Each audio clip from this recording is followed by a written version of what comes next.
This is an entire row at a thrift store in San Diego that I recorded before I left. It's shirts and sweaters. I'm going to show you every single label so you know what is worth picking up and what is worth skipping from a perspective of looking for stuff that is in high demand that will bring you good money.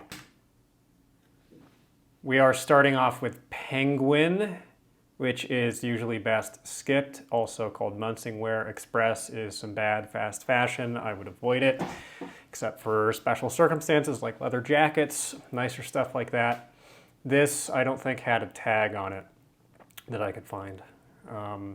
Old Navy, usually best skipped. There are exceptions, but they are few. This one is a performance polo shirt. Performance fabric is this polyester spandex blend type fabric that's meant for golfing and other active scenarios. I couldn't find a brand, and I hunted and hunted because this pattern is really interesting. So if this was even a halfway decent brand like Nike, I probably would pick it up because of the pattern and weird loud patterns if marketed as golf shirts, especially if they're golf brands properly, do really well, especially this time of year. So be on the lookout for stuff like this, although I wasn't able to figure out exactly what the brand was, so I left it behind. This is a patchwork JCrew shirt. This is marginal.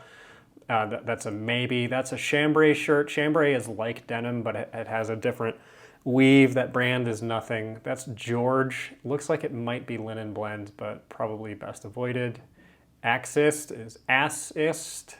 I think we know 1991. Is cotton on? I would skip it. Michael Brandon, I would skip, especially small. Small men's shirts don't all sell poorly, but a lot of them do. That is 100% linen Salio in a men's. It's a mostly women's brand, and I looked it up, and it was a marginal proposition, maybe half sell-through, but this pink men's shirts tend to not sell as well as other colors. Morona, no. Perry Ellis, no.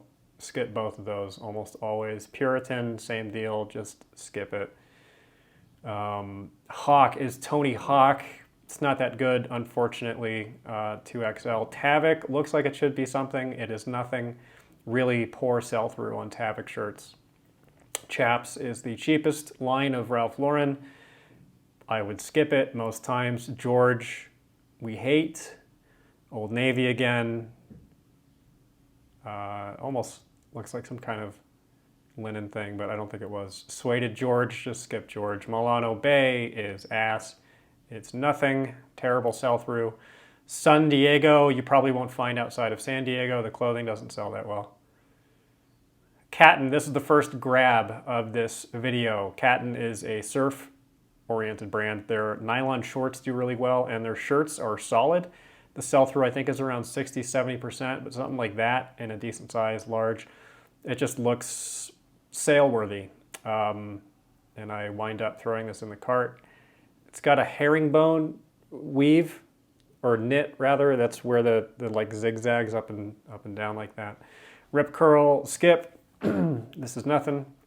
This is another grab. Salt Valley Western Pearl Snap shirts are still doing well. They've always done well. One of my old-timer favorite bread and butter brands.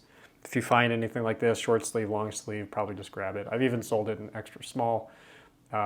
Pretty safe money. Another Tony Hawk shirt, 2XL. Maybe worth bundling up in a lot. I don't know.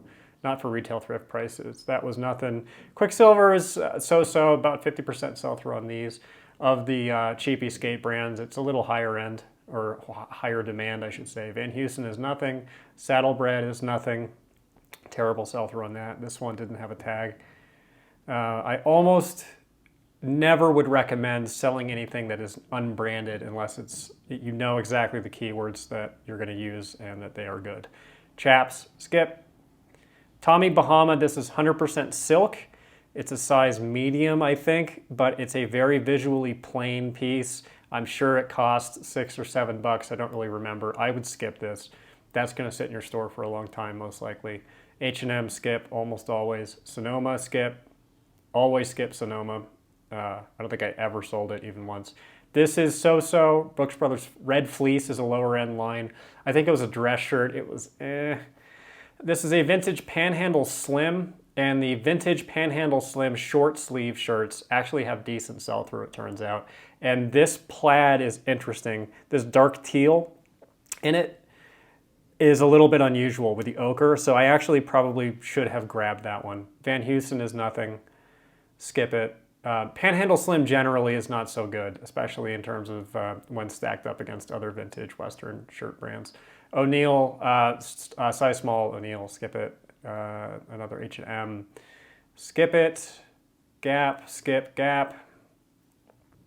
Diesel, men's large button-up shirt. I grabbed this one. I think it's fairly safe. The sell-through is so-so right now, but Diesel, relatively secure. It's not gonna fly off the shelves or out of your boxes, but it's just decent, solid. Van Heusen, nothing. These are some like camp shirts, I think. That's why I was looking at it. Looks like it might have been linen. Ruka, RVCA, pronounced Ruka. Those shirts, remarkably good sell-through right now. Generally, and those slim fits are like 2x sell-through. Ruka has always been an ass brand in my mind, but right now it's doing really well with those button-up shirts. I was surprised by that. This I skipped to because I thought it might be Canada Goose. It's Halifax HXF, which is nothing.